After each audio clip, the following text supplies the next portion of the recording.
So it is with the columns, statues, relics of the golden age of Egypt, the legacy of the pharaohs, doomed by the rising waters of the shackled river. Those who can move must. The men, women, and children of the Nubian Valley, leaving the land that has sustained their people for 50 centuries.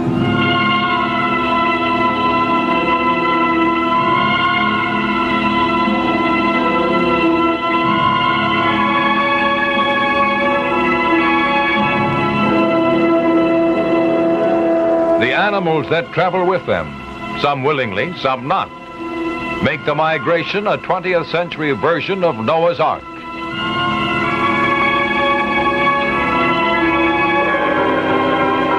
The evacuation symbolizes the old and the new, the end and the beginning, for Egypt and her people.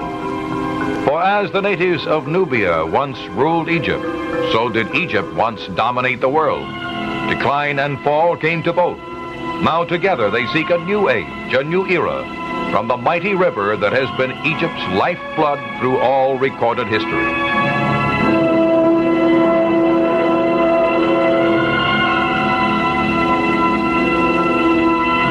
It is for the Nubian farmers a far better life they find now than the one they left behind.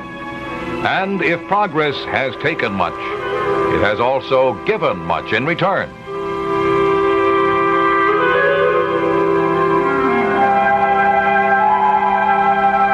Depending upon the size of his family, each farmer receives a new home with 2 to 4 rooms. In addition, he is given a small monthly allowance for each dependent and 1 to 3 acres of irrigated land.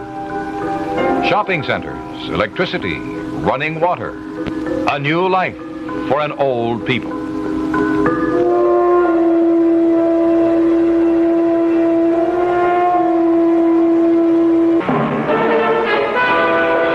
The land, too, undergoes a rebirth, a resurgence, a new life.